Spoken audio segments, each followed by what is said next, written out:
Hello hi all ଆଜି ନୂଆ topic ନେଇ ଗୋଟେ ଆସିଛି ଆଉ ହାଲକା ପବିର ହାଲକା କଥା। ଆଜି ମୁଁ ସମସ୍ତଙ୍କୁ ହାଲକା କଥା ହିଁ କହିବି, ବେଶୀ ଟାଣ କଥା କହିବିନି। ଟାଣ କଥା କହିଲେ ଝଗଡ଼ା ମଡ଼ା ହେଇଯିବ, କ'ଣ ଦରକାର କହିଲେ ସବୁବେଳେ ସେ ହାଲକା ହାଲକା ହିଁ ଚାଲିବା। ଆଉ କାରଣ ମୋ ନାଁ ଦେଇଛି ହାଲକା ପଇ, ମାନେ ମୁଁ ହାଲକା ହାଲକା ହିଁ କଥା କହିବି, ବେଶୀ ଟାଣ କଥା କହିବିନି କାହାରିକି। ଆଉ ଆଜିକାର ଟପିକ୍ ହେଉଛି ମା' ବାପ, ମାନେ ବାପା ମା' ଆଜିକାଲି ଯେଉଁ ହଇରାଣ ହେଉଛନ୍ତି। ବାପା ମା' ଆଜିକାଲି କାହିଁକି ହଇରାଣ ହେଉଛନ୍ତି, କ'ଣ ପାଇଁ ହେଉଛନ୍ତି, ମୁଁ ସେଇ ବିଷୟରେ ହିଁ ମୁଁ କିଛି କହିବି। ଆଉ ଭିଡ଼ିଓ ଷ୍ଟାର୍ଟ କରିବା ଆଗରୁ ସବୁଦିନ ଭଳିଆ ଆଜି ବି କହିଦେଉଛି, ଯାହାକୁ ଭିଡ଼ିଓ ଭଲ ଲାଗିବ ଲାଇକ୍ କରିବେ, ସବସ୍କ୍ରାଇବ୍ କରିବେ। ଆଉ ଯିବା ଆଗରୁ ଗୋଟେ ନିହାତି କମେଣ୍ଟ ଦେଇକି ଯିବେ, ଭଲ ଲାଗିଲା କି କେମିତି ଲାଗିଲା। ଆଉ ଯାହାକୁ ଖରାପ ଲାଗିବ, ଫାଷ୍ଟ ଭିଡ଼ିଓରେ କହିଥିଲି କ'ଣ କରିବା ପାଇଁ। ଯେଉଁମାନେ ଦେଖିନାହାନ୍ତି ଯାଇକି ଦେଖିଦେବେ, ଦେଖିଲା ପରେ ଜାଣିପାରିବେ ମୁଁ କ'ଣ କହିଛି କ'ଣ ନାହିଁ। ଆଉ ଆଜି ବେଶୀ ଆଉ କେଁ ନୁହେଁ, ଭିଡ଼ିଓଟିକୁ ଷ୍ଟାର୍ଟ କରିବା। ମାନେ ଆଜିକାଲି ଦୁନିଆରେ କ'ଣ ହେଉଛି ନା, ଗୋଟେ ମା' ବାପର 50 ବର୍ଷ କି 55 ବର୍ଷ ପାରିଲା ପରେ ସେ ମାନେ 90% କେସ୍ ଏମିତି ହେଉଛି, 10% କେଉଁ ମା' ବାପ ଭଲରେ ବଞ୍ଚୁଛନ୍ତି। କିନ୍ତୁ ଅଧିକାଂଶ ମା' ବାପଙ୍କୁ ଦେଖୁଛି କ'ଣ ହେଉଛି ନା, 55 ବର୍ଷ ବୟସରେ ବି ସେମାନେ ଘରେ ଏକା ରହୁଛନ୍ତି। ଯେଉଁ ବୟସରେ ସେମାନଙ୍କୁ କେହି ଜଣେ ରାନ୍ଧିକି ଖାଇବାଡ଼ିକି ଦେବା କଥା, ସେମାନେ ଏକା ରହୁଛନ୍ତି। କାହିଁ ଜାଣିଛନ୍ତି? ମାନେ ସେମାନେ ଯେଉଁ 2-3ଟା ପୁଅ ଝିଅ ଜନ୍ମ କରିବେ, ସେ ପୁଅ ଝିଅମାନେ ବହୁତ ମହାନ, ତାଙ୍କ ନାଁ କିଛି କହି ହେବନି। ସେ ପୁଅ ଝିଅମାନେ ବହୁତ ମହାନ, ଏତେ ମହାନ କି ସେ ମା' ବାପଙ୍କୁ ଘରେ ଏକା ଛାଡ଼ି ବାହାରେ ରହୁଛନ୍ତି। ଆଉ ପୁଅ ଝିଅଙ୍କ କଥା କ'ଣ କହିବି, ଆଗକାଳିଆ ଝିଅ କ'ଣ ହେଲା ନା, ଯଦି ମା' ପଦେ କହିଦେଲା, ମାରେ ଯାଇକି ଏଇଟା କରିଦେଲୁ କି ସେଟା କରିଦେଲୁ, ମୋ ଦେହଟା ଭଲ ନାହିଁ, ସେମାନେ କରିଦେଉଥିଲେ। ଆଜିକାଲିଆ ଝିଅଙ୍କୁ ତୁମେ ଏଇ କଥା କହିଦେବ, ମାରେ ଟିକେ ଯାଇକି ଆଜି କିଛି ଗୋଟେ କରିଦେଲି, ମୋ ଦେହଟା ଭଲ ନାହିଁ। ଝିଅ ସବୁ ଗରମ ଖାଇବ, ସେ ଗରମ ମାନେ ଆପଣ ଯେଉଁ ଭାଷାଟି ସେ ଝିଅ ପକେଇ ଦେଉଛନ୍ତି, ମା' ଆପଣଙ୍କୁ ଭାଷା ବି କହିଦେଉଛନ୍ତି, କିଛି ବୁଝୁନାହାନ୍ତି। ତାଙ୍କର ଏତେ ଚିଲଉଛନ୍ତି, ମା' ଭାବୁଥିବ ମୁଁ କିଛି ଭୁଲ କଥା କହିଥିଲି କି, ଆଉ କ'ଣ ମୁଁ ଭୁଲ କଥା କିଛି କହିନାହିଁ, ମୋ ଝିଅକୁ ତ ଖାଲି ମୁଁ ଏତିକି କହିନି ତ କିଛି କାମ କରିବେ। ତା ମା' ଛାନିଆ ହେଉଛି, ଆଉ ମା' ମାନେ ଡରିକି କିଛି କହୁ ବି ନାହାନ୍ତି। ମାନେ ମୁଁ ବହୁତ ଜାଗାରେ ଏମିତି ଦେଖିଛି, ଗୋଟେ ମା' ଯଦି କହିଦେବ, ଝିଅରେ ଆରେ ଯାଇକି ଭାତ ବସାଇଦେଲୁ କି ଆରେ ଆମର ଶାଗ ଟିକେ କରିଦେଲୁ, କ'ଣ କରିଦେଲୁ, ଝିଅ ସେଇଠି ଫୋନ୍ ଟିପୁଥିବେ, କିଛି କାମ ନାହିଁ, ଏଇନା ବସି ଫୋନ୍ ଟିପୁଥିବେ, ମା' ଯାଇ କହିଦେଲୁ ମୁଁ ଯାଇପାରିବ, ମୋ କାମର ଅଛି ଅଛି, ଏଇରକମ ଗରମ ଖାଉଛନ୍ତି। ଏଇଟା କ'ଣ ପାଇଁ? କ'ଣ ମା' କିଛି ଭୁଲ କଥା କହିଲା କି? ଆଉ ଝିଅ ତ ଯାହା ଗରମ ଖାଇଲେ ପୁଅମାନଙ୍କ କଥା କହୁଛି। ଯେଉଁ ପୁଅ ବାହା ହେବା ଆଗରୁ ମା'କୁ ସ୍ୱପ୍ନ ଦେଖେଇଥିବ, ତା ମା' ପଚାରିବ, ନା ତୁ ବାହା ହେଲା ପରେ ଆମେ ଭୁଲିଯିବୁ, ଚେଞ୍ଜ ହେଇଯିବୁ। ସେ ପୁଅ କ'ଣ କହିଦେଉଛନ୍ତି ସେ ମା'କୁ, ହେ ମା' ମୁଁ ଅନ୍ୟ ପୁଅ ଭଳି ନୁହେଁ, ମୁଁ ଅନ୍ୟ ପୁଅ ଭଳି ନୁହେଁ, ମୁଁ ତମକୁ କେବେ ଛାଡ଼ିକି ଯିବିନି, ମୁଁ ବହୁତ ଅଲଗା, ମୁଁ ତାଙ୍କ ଭଳି ନୁହେଁ। ସତକୁ ସତ ବାହା ହେଇସାରିଲା ପରେ ଯେତେବେଳେ ମା' ବାପାଙ୍କର ବୟସ 55 ପାରେଉଛି ନୁହେଁ କି, ସେ ପୁଅ ଯେଉଁ ଆଗରୁ କହିଲା ମୁଁ ସବୁଠୁ ଅଲଗା, ସେଇଟା ହିଁ କରିଦେଉଛି। ଆଜ୍ଞା, ମା' ବାପାଙ୍କୁ ଛାଡ଼ିକି ସ୍ତ୍ରୀ ପିଲାଙ୍କୁ ନେଇକି ବାହାରେ ରହୁଛନ୍ତି। ଥରେ ଭାବିଛ, ତମେ ତ ଛୁଆ ହେଇଥିଲ, କୁନି ଛୁଆ ହେଉଥିଲ, ତମକୁ ଜ୍ୱର ହେଲେ, ଥଣ୍ଡା ହେଲେ, ଯାହା ବି ତମ ଦେହ ହାତ ଖରାପ ହେଲେ, ସେଇ ମା' ବାପ ରାତି ସାରା ତମ ପାଖରେ ଜଗିକି ବସୁଥିଲେ। ଦେହଟି ଖରାପ ହେଲେ ରାତି ସାରା ମା'ଟି ଜଗିକି ବସିବ।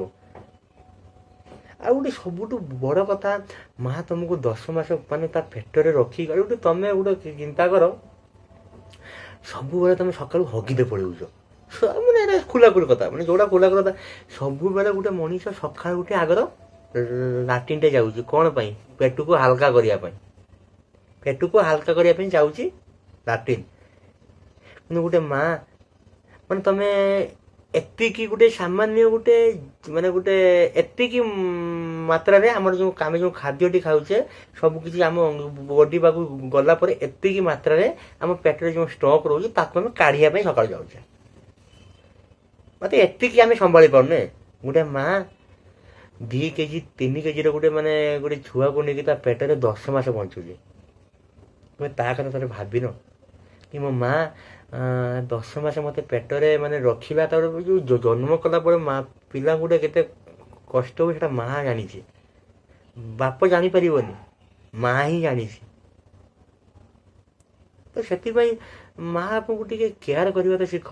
ଏତେ ସେମାନେ ଏତେ କଷ୍ଟ କରିଥିଲେ, ଏତେ କ'ଣ କରିଥିଲେ, ତମେ ସେଇଟାକୁ ନ ଭାବିକି ମା ବାପ ବାହାଘର କରିଦେଲେ ବୋଲିକି ତମେ ସ୍ତ୍ରୀ ଛୁଆଙ୍କୁ ନେଇକି ବାହାରେ ରହିବ, ସେ ଠିକ୍ କି? ମା ବାପ ତମକୁ ବାହାଘର କରିଦେଲେ କ'ଣ ପାଇଁ? ଆଗକୁ ବଂଶଟା ବଢ଼େଇବା ପାଇଁ, ନା କି ଆମକୁ ଛାଡ଼ିକି ତମେ ବାହାରେ ରହିବା ପାଇଁ।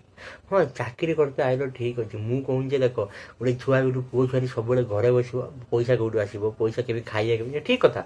ତମେ ଯେଉଁ ବାହା ହେଉଛ ତମ ସ୍ତ୍ରୀକୁ ତ ତମ ମା ବାପା ପାଖରେ ଛାଡ଼ିକି ଆସିପାରିବ? ତମେ ତ କେୟାର ନେଇପାରିବ ନା, ତମେ ଯାହାକୁ ଆଣିଛ ସେ ତ କେୟାର ନେଇପାରିବ। ଆଉ ମା ବାପ ତମେ ଚିନ୍ତା କର, ତମେ ମା ବାପ 55 ମାସ ହେଲା ପରେ ସେ କେମିତି ଖାଇବେ କେମିତି? ଗୋଟେ ମା ଚାଲି ପାରୁଥିବ, ତା ଦେହ ହାତ ଖରାପ, ସେ କେମିତି ରାନ୍ଧି ବାଢ଼ି ଖାଇବ କେମିତି? ଆଉ ଆଜିକାଲିଆ ଝିଅ ତ ଥରେ ବାହା ହେଇକି ଗଲା ପରେ ଆଉ ଫେରୁନାହାନ୍ତି। ଥରେ ବାହା ହେଇକି ପଳେଇଲା ମାନେ କିଏ ମା ବାପ ଆଗରୁ ଯେଉଁ ଝିଅ ଥିଲେ ମା ବାପଙ୍କୁ କେୟାର କରୁଥିଲେ, ମା ବାପଙ୍କୁ ମାନୁଥିଲେ। ହଁ ଗୋଟେ ମା ବାପ, ହଁ ମୋ ମାଆର ଦେହ ଖରାପ ହେଲା, ମୋ ବାପାର ଦେହ ଖରାପ, ସ୍ୱାମୀ ସହିତ ଝଗଡ଼ା କରି ଆଉଲେ ମା ବାପ ମୋତେ। କିନ୍ତୁ ଆଜିକାଲିଆ ଝିଅ କ'ଣ ନା, ସ୍ୱାମୀ ସହିତ ଝଗଡ଼ା, ମା ବାପର ଦେହ କରି ମା ଫୋନ୍ କରିକି କହୁଥିବ ଆରେ ଦେହଟା ଖରାପ ହେଇଯାଇଛି, କ'ଣ କରିବୁ, ଆଙ୍କର ବା ଏଠି ବହୁତ କାମ, ମୋ ସ୍ୱାମୀଙ୍କର ଏଠି ବହୁତ କାମ, ମୋ ସ୍ୱାମୀ ଫାଙ୍କା ନାହିଁ, ମୁଁ ଯଦି ପଳେଇଯିବି ମୋ ସ୍ୱାମୀକି ରାନ୍ଧି ବାଢ଼ି ଖାଇଦେବ କି? ସ୍ୱାମୀ ଚିନ୍ତା ଆଗର, ମା ବାପାଙ୍କର ଚିନ୍ତା ହିଁ ନାହିଁ। ସେଇଟା ମୋତେ ବହୁତ ମାନେ ଦୁଃଖ ବି ଲାଗୁଛି ବେଳେ। କ'ଣ ପାଇଁ ଏମିତି ଦୁନିଆରେ ପିଲାମାନେ ଆଗରୁ ଯେଉଁ ଯେତିକି ମା ବାପ ତାଙ୍କ ପାଇଁ କଷ୍ଟ କରିଛନ୍ତି, ସେ କଷ୍ଟକୁ ଭୁଲିକି କ'ଣ ପାଇଁ ଏମିତି ହେଉଛନ୍ତି ମୁଁ ବି ନିଜେ ବୁଝିପାରୁନି। କ'ଣ ପାଆନ୍ତି କି ମାନେ ଗୋଟେ ଆଉ ଗୋଟେ ବାପା ଗୋଟେ ୱାର୍ଡ଼ ଜାଣିଛନ୍ତି? ମା ସିନା ତମକୁ ଜନ୍ମ ଦେଇଦେଲା, ଜନ୍ମ କଲା ପରେ ବାପ ହିଁ ଗୋଟେ ମଣିଷ। ଆଉ ବାପା ମାନେ କେବେ ତମକୁ କେବେ ପୁଅମାନଙ୍କୁ କେବେ ଖୋଲିକି କହିବାରେ କି ମୁଁ ତମକୁ ମାନେ ମୁଁ ତତେ ବହୁତ ଭଲ ପାଏ କି ଇଏ କରେ? ମା ଗୋଟେ ପୁଅକୁ ଖୋଲିକି କହିପାରିବେ କି ମୁଁ ତମକୁ ଭଲ ପାଏ? ବାପା କେବେ ଗୋଟେ ଖୋଲିକି କହିପାରେ? କାହିଁକିନା ବାପ ବି ଗୋଟେ ପୁଅମାନେ କେବେ ତାଙ୍କ ନିଜ ଫିଲିଙ୍ଗସ୍ କଥା କାହାରି ଖୋଲିକି କହିପାରନ୍ତିନି। ଆଉ ବାପା ତା ଛୁଆ ପିଲାଙ୍କ ପାଇଁ କେତେ କ'ଣ କରିବ, ତ ଛୁଆ ପିଲା ଭଲରେ ଛୁଆ ପିଲାଙ୍କୁ ଟିକେ ଖାଇତେ ଦେବା ପାଇଁ, କି ଭଲ ସ୍କୁଲରେ ପାଠ ପଢ଼ିବା ପାଇଁ, କି ଭଲ ଡ୍ରେସ୍ ଖଣ୍ଡ ଦେବା ପାଇଁ ସେ କେଉଁଠି କାମ କରି କେଉଁଠି ଘଟିକି ଆସିକି ତୁମକୁ ଦେଉଛି। କିନ୍ତୁ ଆମେ କ'ଣ କରୁଛେ ନା 55 ବର୍ଷ 60 ବର୍ଷରେ ଆମେ ତାଙ୍କୁ ଘରେ ଛାଡ଼ି ଦେଇକି ଏକଲା ଆମେ ବାହାରେ ରହୁଛେ। ଆଉ ତ କିଛି ମହାନ ପୁରୁଷ ଅଛନ୍ତି ତାଙ୍କ ମା ବାପଙ୍କୁ ନେଇକି ବୃଦ୍ଧାଶ୍ରମରେ ଛାଡ଼ି ଦିଆଯାଉଛନ୍ତି। ଧନ୍ୟରେ ତମ ଜୀବନ। ସେ ଛଡ଼ା ଯେଉଁମାନେ ନେଇ ଛାଡ଼ିକି ଆଉଛ ତମ ବୃଦ୍ଧାଶ୍ରମ ତମ ମା ବାପଙ୍କୁ, ଥରେ କେବେ ଭାବିଛ ତମେ ଖାଲି ବୁଢ଼ା ହେଲା ପରେ ତମ ଛୁଆ ତମକୁ କ'ଣ କରିବ? ତମ ଛୁଆ ତମକୁ ନେଇ ଛାଡ଼ିକି ଆଇଲା, ତମକୁ କେମିତି ଲାଗିବ? ତମେ କେବେ କିଛି ଜାଣିପାରୁନ ତମ ମା ବାପା ଆଗରୁ ତମ ପାଇଁ କ'ଣ କରିଛନ୍ତି କ'ଣ ନାହିଁ। ସ୍ତ୍ରୀ ଛୁଆ ପାଖରେ ପିଲାଙ୍କ ପାଖରେ ତମେ ରହିବ ବୋଲିକି ତମେ ସେ ମା ବାପଙ୍କୁ ଗୁଣ୍ଡା ମାରି ଛାଡ଼ି ଦେଉଛ। ତ ତମ ଭଳିଆ ଛୁଆଙ୍କୁ ନେଇ କ'ଣ ମାନେ କ'ଣ କରିବା କଥା ଜାଣିଛ ନା? ଏତିକି ବଡ଼ ବାଉଁଶ ନେବ, ବେଶୀ ନୁହେଁ, ଏତିକି ବଡ଼ ବାଉଁଶ ନେବ, ଅଗରୁ ଟିକେ ଏଇରା ଗୋଟେ ଛେଲି ଦେବ। ଛେଲି ଦେଇ ସାରିଲା ପରେ ତାପରେ ଆପଣ ଜାଣିଥିବେ କ'ଣ କରାଯାଏ। ମୁଁ ଖୋଲିକି ଆଉ କହିବିନି, ଏ ଚ୍ୟାନେଲ୍ ମୋ ଭାଷା ତ କହିବା ପାଇଁ ଚାହୁଁନି। ସନ୍ଧ୍ୟାବେଳେ ଗୋଟେ ଭାଷା ମୋତେ ଭଲ ଲାଗୁନି କହିବା ପାଇଁ, ଭାରି ବିରକ୍ତ ଲାଗୁଛି ତମ ଭାଷା କହିବା ପାଇଁ। ଆଉ ତମ ଭଳିଆ ଛୁଆଙ୍କୁ ମୁହଁ ଦେଖିବା ମୁଁ ବି ଚାହୁଁନି। ଛଡ଼ା ଯେଉଁ ଛୁଆମାନେ ମା ବାପଙ୍କୁ ମାନେ ଗୋଟେ ମାନେ ତାଙ୍କ ବୁଢ଼ା ବୟସରେ ସାହାରା ଦେଉନ, ମାନେ ତମ ମୁହଁ ବି ଦେଖିବା ପାଇଁ ମୁଁ ଚାହୁଁନି। ମା ବାପଙ୍କୁ ସାହାରା ଦିଅ ବି। ମା ବାପଙ୍କର କ'ଣ ଭୁଲ ଥିଲା ଆଗରୁ? ମାନେ ତମକୁ ଯେଉଁ ଏତେ ବଡ଼ କରେଇଲେ, ତମକୁ ମାନେ ସେମାନେ ପଛେ ନ ଖାଆନ୍ତୁ, ତମ ପାଇଁ ଖାଇବା ରଖିଲେ, ତମେ ସ୍କୁଲ ଯିବ, 4ଟା ବେଳେ ମୋ ପୁଅ ଫେରିବ, ମୋ ପୁଅ ଖାଇବ, ପଛେ ମା ତରକାରୀ ସର୍ଟ ହେଇଥାଉ ତୋ ପାଇଁ ରଖିଥିବ, ତମ ପାଇଁ ନିହାତି ଥିବ। ସେ ମା ପଛେ ଭାଇ ତାର ନ ଖାଉ ମରିଯାଉ, ତମ ପାଇଁ ଖାଇବା ରହୁଥିବ। ତାପରେ ବି ତମେ ମାନେ କିଛି ଜାଣି ହିଁ ପାରୁନ ଯେ ଏବେ ତମେ କ'ଣ କରୁଛ। ମାନେ ସେଇ ତ ତମେ ଏତିକି ମୋ ପାଟିରୁ ତମେ ଶୁଣିଥାଅ, ତମେ ଯେମିତି ତମ ମା ବାପଙ୍କୁ କରୁଛ, ଦିନ ଆସିବ ତମ ଛୁଆ ପିଲା ବି ତମକୁ ସେମିତି ହିଁ କରିବେ। କାରଣ ଯୁଗ ଚେଞ୍ଜ ହେଇଯାଉଛି। ତମେ ଯେମିତି ତମ ମା ବାପଙ୍କୁ କରୁଛ, ଆଗକୁ ତମ ଛୁଆ ଆହୁରି ସ୍ମାର୍ଟ ହେଇଯିବେ। ତମେ ତମ ମା ବାପଙ୍କୁ ନେଇକି ବୃଦ୍ଧାଶ୍ରମ ଛାଡ଼ିକି ଆଇଲ, ସେମାନେ ତମକୁ ବୃଦ୍ଧାଶ୍ରମରେ ଛାଡ଼ିବେନି, କେଉଁଠି ଛାଡ଼ିବେ ଦେଖ। ସେମାନେ ଆହୁରି ସ୍ମାର୍ଟ, ତମଠୁ ଆହୁରି ସ୍ମାର୍ଟ, ଦେଖ ସେ କ'ଣ କରିବେ। ଆଉ କିଛି କିଛି ପିଲା ଅଛନ୍ତି ଯଦି ତାଙ୍କ ମାଆର ଆଉ ସ୍ତ୍ରୀର ଝଗଡ଼ା ହେଇଯାଉଛି ସ୍ତ୍ରୀ ସପୋର୍ଟ ନେଇଯିବା। ମାଆଟି ଯେତେ ଭୁଲ କଲେ ବି ମା, ଗୋଟେ ମା ଯେତେ ଖରାପ ହେଲେ ବି ମା, ଯେତେ ଭୁଲ କଲେ ବି ମା। ତାର ବୟସ ହେଲାଣି, ଜାଣିପାରୁନି କିଛି ଭୁଲ କିଛି ଯଦି କହିଦେଉଛି ତାକୁ କ୍ଷମା କରିବା ଦରକାର। ନା କି ଗୋଟେ କଥାକୁ ବଡ଼ ଇସ୍ୟୁ କରେଇକି ତ ସ୍ତ୍ରୀ ଆଗରେ ମାଆଟାକୁ ବେଜିତ କରିବୁ, ସ୍ତ୍ରୀକି ବାହା ବାହା ବାହା ବାହା କହିବୁ। ଶଳା ଓକାତଲେସ୍ ପୁଅରେ, ଧନ୍ୟ ତମ ପୁଅ ଜୀବନ। ଶଳା କାହିଁ ବଞ୍ଚିଛ ବି? ଠିପେ ଟିକେ ବିଷ ବି ପଇସା ନେଇ ମୋତେ କହୁନ, ପଇସା ଦେବି ବିଷ ବି ମରିଯାଉନ। ବଞ୍ଚିକି କ'ଣ କାହାର ବାଳ ପଡ଼ିଛ? ଟିକେ କାହାର ବାଳ ତ ଉପାଡ଼ୁନ। ଖାଲି ତମ ସ୍ତ୍ରୀର ତମ ଛୁଆର ଉପାଡ଼ୁଥିବ। ମା ଆପଣ କିଛି ମା ଆପଣ ଆରେ କିଛି ସେବା ତ କରୁନ। ମା ଗୋଟେ ସେବା କେବେ କରିଛ? କେବେ ଭାବିଛ ମା ଆପଣଙ୍କୁ ସେବା କରିମି? ହେଁ ଓକାତଲେସ୍ ପୁଅ। ତମ ତମ ମୁହଁରେ କି ନୁହେଁ କି ଠୁପେ ଠୁପେ ଯୋଉ ଗୁଡ଼ ଯୋଉ ଆମର ଗାଈ ମୁତ ସହିତ ବିଷ ମିଶି ପେଇ କାଳେ ବାପ ଆଗରୁ କେଇଟି ମାନେ କୋଉଠି କାମ କରିକି ତମକୁ ଆଣି ଖାଇଦେବେ ଦେଇଛି, ତମ ସ୍କୁଲ ଟ୍ୟୁସନ ଫି ଦେଇଛି, ତମ କଲେଜ ଫି ଦେଇଛି। ଖାଲି ଫୋନ କଲେଜ ବାପା ମୋର 1000 ଟଙ୍କା ବାପା ନିହାତି ଆବଶ୍ୟକ ପଠେଇ ଦିଅ। ବାପା ତମକୁ ଲୋନ କରୁ ଧାର କରୁ କେଇଠି ଦବ ଆଣିକି। ଆଉ ଏବେ ସେଇ ମା ବାପା ତମକୁ ମାଗୁଛନ୍ତି ବାବାରେ 2000 ଟଙ୍କା ଦବୁନୁ ଖର୍ଚ୍ଚ। ପଇସା ଆଇନି, ସାଲେରୀ ଆସିନି, ନା ରହିଯା। ଏମିତି ନାହିଁ କ'ଣ ପାଇଁ? କାହିଁକିନା ମା ବାପାଙ୍କର ଭାଇ ବୟସ ହେଇଗଲା, ସେ ମା ବାପା ଘରୁ ବାହାରକୁ ଆସିପାରିବେନି, ତମେ ତାମାନେ ଖେଳିବ। ଆଉ ତମେ ସ୍ତ୍ରୀ ପାଇଛ ନା, ଗୁଲଗାଲିଆ ସ୍ତ୍ରୀ ପାଇଛ, ସ୍ତ୍ରୀ ପାଖରେ ରହିଲ, ଆଉ ମା ବାପାଙ୍କ କଥା କାହିଁ ମନେ ପଡ଼ିବ? ଆଉ ସକାଳୁ ଖାଇଲ ପିଇଲ ଅଫିସ ଗଲ, ସ୍ତ୍ରୀ ପାଖରେ ଆଇ ରହିଲ, ଆଉ ମା ବାପ କିଏ? ମା ବାପ ତ କେହି ନୁହେଁ ନା।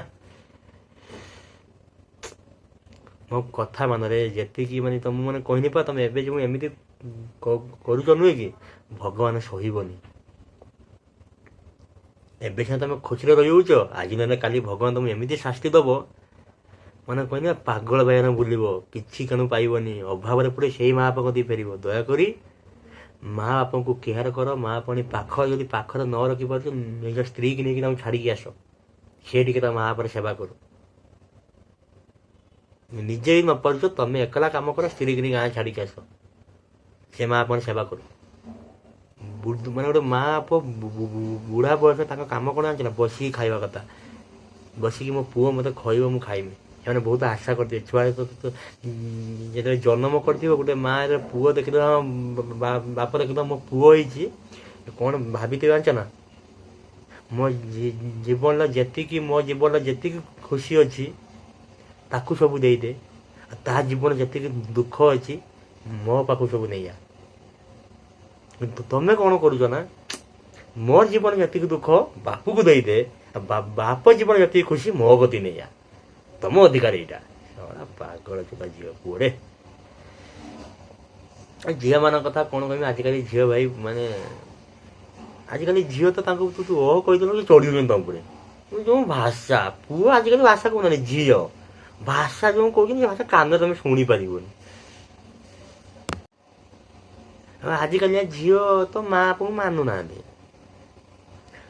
ଭଲ ପାଇଗଲେ ଆସିକି ବାପା ଆଗରୁ ଯେଉଁ ଭଲ ପାଉଥିଲେ, ବାପା ମାଙ୍କୁ କହିବା ପାଇଁ ଡରୁଥିଲେ। ଏବେ କ'ଣ ଅଛି ନା, ଭଲ ପାଇଲେ, ହେ ଡ୍ୟାଡ୍ ମୁଁ ଗୋଟେ ପୁଅକୁ ଭଲ ପାଇଛି, ମୋତେ ବାହାଘର କରେଇଦିଅ ଡ୍ୟାଡ୍। ଏମିତି କଥାବାର୍ତ୍ତା, ମାନେ ପୁରା ଖୋଲାମଖୋଲା, ଯେମିତି ବାପା ତାଙ୍କ ସାଙ୍ଗ, ମା ତାଙ୍କ ସାଙ୍ଗ, କିଛି ବୁଝିପାରନ୍ତିନି କ'ଣ ଚାଲିଛି ଦିନେ, କିଛି ବୁଝିବନି। ଏ ଡ୍ୟାଡ୍ ମୁଁ ଗୋଟେ ପୁଅ ଭଲ ପାଇଛି, ମୋତେ ବାହାଘର କରାଅ। ଏମିତି ଖୋଲାମଖୋଲା କଥା। ବାପକୁ ଯେମିତି କଥା ସେମିତି କଥା ହୁଏ। ବାପ ମାଙ୍କୁ ତ ଖାତିର କରୁନ। ଆରେ ବି ଅଥଚ ତାଙ୍କ ମଲା ମାନେ, ତାଙ୍କ ଯେତେବେଳେ ବୟସ ପାରେଇ ହେଉଛି, ତାଙ୍କ ମାନେ ତାଙ୍କ ବୁଢ଼ା ସମୟ, ତାଙ୍କ ମଲା ସମୟ, ତାଙ୍କୁ ସାହାରା ଦିଅ ବି। ସେତିକି ତ କର। ସେତିକି ନ କଲେ ତମେ ମାନେ ତମେ ଅଭିଶାପ ଏମିତି ପାଇବ, ସାରା ଜୀବନ ତମେ ଯେଉଁ ମରିବ ନୁହେଁ କି, ତମ ଗାଣ୍ଡି ପଛେ ପଛେ ମାନେ ଏଇ ଯେଉଁ କୁର୍ମି ହେଇଯିବେ, ତାକୁ ଖୋଲିବା ପାଇଁ କେହି ପାଇବନି, ଲୋକ ଖୋଜିକି ପାଇବେନି। ମାନେ ତମକୁ ତ ଡକ୍ଟର ଗୁଇଁଠା ମାନେ କାଟିଦେବ। ଯେଉଁ ସ୍ତ୍ରୀ ପାଖରେ ପଡ଼ିକି ଅଛି ନା, ସେ ସ୍ତ୍ରୀ ତମକୁ ଗାଣ୍ଡିରୁ କାଢ଼ିବନି, କୁର୍ମି କାଢ଼ିବନି, ଗୁଇଁଠା ମାରି ଖୋଲିଦେବ। କିନ୍ତୁ ମା ନୁହେଁ କି, ହାତ ପୁରେଇକି ଖୋଲିଦେବ। କାହିଁ କହିଲ? ସେ ମା ତା ଛୁଆକୁ ଆରି ସେ ଘୃଣା କରିପାରିବନି। ମୋ କଥା ମାନ, ଯେଉଁ ପୁଅ ମାନେ ମୋ ଭିଡ଼ିଓ, ମାନେ ଯେଉଁ ପୁଅ ଯେଉଁ ଭିଡ଼ିଓ ଦେଖୁଛନ୍ତି, ଯଦି ସେମିତି କିଛି ଭୁଲ କାମ କରିଛନ୍ତି କେବେ କିଛି ବି ଅସୁବିଧା ହେଇନି, ଯାଆନ୍ତୁ, ଯାଇକି ମା ବାପାଙ୍କୁ ପାଖକୁ ଯାଆନ୍ତୁ, ମା ବାପାଙ୍କୁ ନେଇକି ଆଣି ପାଖ ରଖନ୍ତୁ, ମା ବାପାଙ୍କର ସେବା କର, ବହୁତ ପୁଣ୍ୟ ମିଳିବ। କହିନି ବା ଭଗବାନ ଫାର୍ଷ୍ଟ ଲେବୁଲରେ, ସେକେଣ୍ଡ ଲେବୁଲ ମା ବାପ। ଯଦି ମା ବାପ ତମକୁ ଆଶୀର୍ବାଦ ଦେଇଦେବେ ନୁହେଁ କି, ତମେ ସାରା ଜୀବନ କେବେ ଦୁଃଖ ହିଁ ପାଇବନି, ବହୁତ ଭଲ ରହିବ, ବହୁତ ସୁଖରେ ବଞ୍ଚିବ। ଦୟାକର ଯାଅ, ମା ବାପଙ୍କୁ ନେଇକି ଆସ, ଆଣି ସବୁ ଶାନ୍ତିର ଖୁସିର ଭଲ ଫ୍ୟାମିଲି କରି ରୁହ। ଖାଲି ସ୍ତ୍ରୀ ପାଖରେ ରହିଲେ ହବନି, ମା ବାପଙ୍କୁ ଆଣ, ଆଣି ପାଖ ରଖ, ତାଙ୍କର ସବୁ ଆଶାକୁ ପୂର୍ଣ୍ଣ କର, ଭଲ ଭଲ ତାଙ୍କୁ ଖାଇବା ଦିଅ, ଭଲ ଭଲ ଡ୍ରେସ୍ ଦିଅ, ଭଲ ଭଲ ଶାଢ଼ୀ ଦିଅ, ସେଟା ପିନ୍ଧନ୍ତୁ। ତମକୁ ଯେଉଁ ଛୁଆ ଦେଇଲେ କ'ଣ ସେ ମାଳିଆ ସାଙ୍କୁ ମାନେ ଏତେ କେତେ ବଡ଼ ବାଉଁଶ ନେଇକି ଭାଷା ମୋ ମାନେ ମୁଁ ତ ନିଜକୁ ମୁଁ ଭାଷା ଯେଉଁ ଏତିକି ମୁହଁକୁ ଆଉଛି କହିଦିଅନ୍ତି, ମାନେ ମୁଁ ଖୋଲି ଦିଅନ୍ତି, କହିପାରୁନି କାହିଁକି ନା ମୁଁ ନିଜକୁ କଣ୍ଟ୍ରୋଲ କରି, ମୁଁ କେତେ କଣ୍ଟ୍ରୋଲ ଭିଡ଼ିଓ କରୁଛି ମୁଁ ଜାଣିଛି ହେଲା, ତମେ କେହି ବୁଝିପାରିବନି ମୁଁ କେତେ ମାନେ ନିଜକୁ କଣ୍ଟ୍ରୋଲ କରି ଭିଡ଼ିଓ କରୁଛି ମୁଁ ଜାଣିଛି ନା। ତମ ଭଳିଆ ଛୁଆ ଖାଲି ମୋର ଭାଷା ଆଉଛି, ଆଉ କିଛି ନୁହେଁ। ଯାହାକୁ ଭିଡ଼ିଓଟି ଭଲ ଲାଗିଥିବ ଗଲାବେଳେ ଗୋଟେ ଛୋଟିଆ କମେଣ୍ଟ କରିକି ଯିବେ, ଲାଇକ୍ ବି କରିକି ଯିବେ। ଆଉ ଦୟାକରି ହାତରୁ ତ ଆମର ପଇସା ତ ଯାଉନି, ଥରେ ୟାର ଲାଇକ୍ କର, କମେଣ୍ଟ କର, ଆଉ ଗଲାବେଳେ ଗୋଟେ ସବସ୍କ୍ରାଇବ୍ କରିକି ଯାଅ ପ୍ଲିଜ୍ ୟାର। ତମରି ପାଇଁ ଆମେ ଆଗକୁ ବଢ଼ିବୁ, ତମେ ଯଦି ଆମକୁ ସପୋର୍ଟ କରିବ ଆମେ ଆଗକୁ ଯିବୁ, ଭଲ ଭଲ ଭିଡ଼ିଓ ବି ଆଣିବୁ, ତମେ ଦେଖିବ। ଆଉ ତମେ ଯଦି ସପୋର୍ଟ ନ କରିବ ଆମେ କେମିତି ଦେଖିବୁ? ତମେ ଏମିତି ମୋତେ ସପୋର୍ଟ କରି ଚାଲ, ମୁଁ ନୂଆ ନୂଆ ଭଲ କିଛି ସାମାଜିକ କଥା ହେଉ କି ଭଲ ଭିଡ଼ିଓ ହେଉ, କମେଡ଼ି ଭିଡ଼ିଓ ହେଉ, କିଛି ବାହାର ଜିନିଷକୁ ଦେଖେଇବା ହେଉ କି ସବୁ କିଛି ଭିଡ଼ିଓ ଆଣିବି। ଆପଣ ଥରେ ମୋତେ ସପୋର୍ଟ କରିକି ଦେଖନ୍ତୁ, ଲାଇକ୍ କରିବେ, କମେଣ୍ଟ ବି କରିକି ଯିବେ, ଆଉ ଗଲାବେଳେ ଭୁଲିବେନି ସବସ୍କ୍ରାଇବ୍ କରିକି ଯିବେ ପ୍ଲିଜ୍, କରିକି ହିଁ ଯିବେ। ଯେଉଁମାନେ ଦେଖୁଛ ଦେଖିକି ଆରେ ଆଗକୁ ସ୍କିପ୍ କରିବନି, ଲାଷ୍ଟ ପର୍ଯ୍ୟନ୍ତ ଦେଖିକି ଯିବ, ପୁରା ଆରମ୍ଭରୁ ଶେଷ ପର୍ଯ୍ୟନ୍ତ ଭିଡ଼ିଓ ଦେଖନ୍ତୁ, କେମିତି ଲାଗିଲା ଭିଡ଼ିଓଟି କହିକି ଯାଆନ୍ତୁ। ଧନ୍ୟବାଦ, ରହିଲି। ଆଗାମୀ ଭିଡ଼ିଓ ଦେଖାହେବ, ଭଲ ଟପିକ୍ ବି ନେଇକି ଆସିବି, ଆଗାମୀ ଭିଡ଼ିଓ ଦେଖାହେବ। ଜୟ ଜଗନ୍ନାଥ।